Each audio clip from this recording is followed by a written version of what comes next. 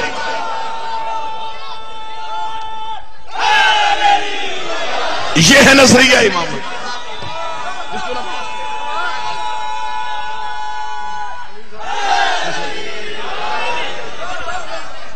مکمل مجلس پڑھیں گے، مکمل مجلس پڑھیں گے۔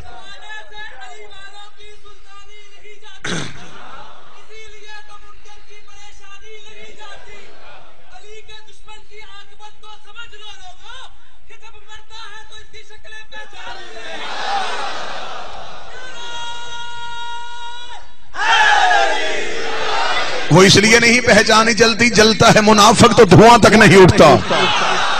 ہم آگ لگاتے ہیں کسی اور طرح سے۔ نظریہ امامت کی حمایت کرو، صرف حسین صحیح نہیں، حسین صحیح کہنے کے لیے کئی غلط کہنے پڑتے، صرف حسین کو ٹھیک نہیں کہنا پڑے گا، حسین صحیح کہنے کے لیے کئی غلط کہنے پڑے گا۔ صرف حسین صحیح نہیں، پورا نظام صحیح، اور صرف یزید غلط نہیں، پورا نظام غلط ہے۔ اس کا مطلب یزید نے بیعت مانگی، مطالبہ بیعت خلافت کی طرف سے غلط تھا۔ اس کا مطلب جو بھی جس بھی دور کی حجت سے بیعت مانگے وہ غلط ہے۔ آج سارے مانتے ہیں کہ نہیں ٹھیک ہے جی ہم مانتے ہیں۔ کوئی بندہ سوائے علی ولی اللہ پڑھنے والوں کے اپنے مذہب کے اندر رہ کے مجھے یزید کی حکومت کو غلط ثابت کر کے دکھائے۔ میں نے ممبر آل محمد میں دعویٰ کیا اور دعویٰ میں نے پوری ذمہ داری کے ساتھ کیا۔ میں پھر کہتا ہوں سوائے مذہب جعفریہ کے امامت کے ماننے والوں کے علاوہ کوئی بندہ اپنی نظریے میں رہ کے یزید کی حکومت کو غلط ثابت نہیں کر سکتا۔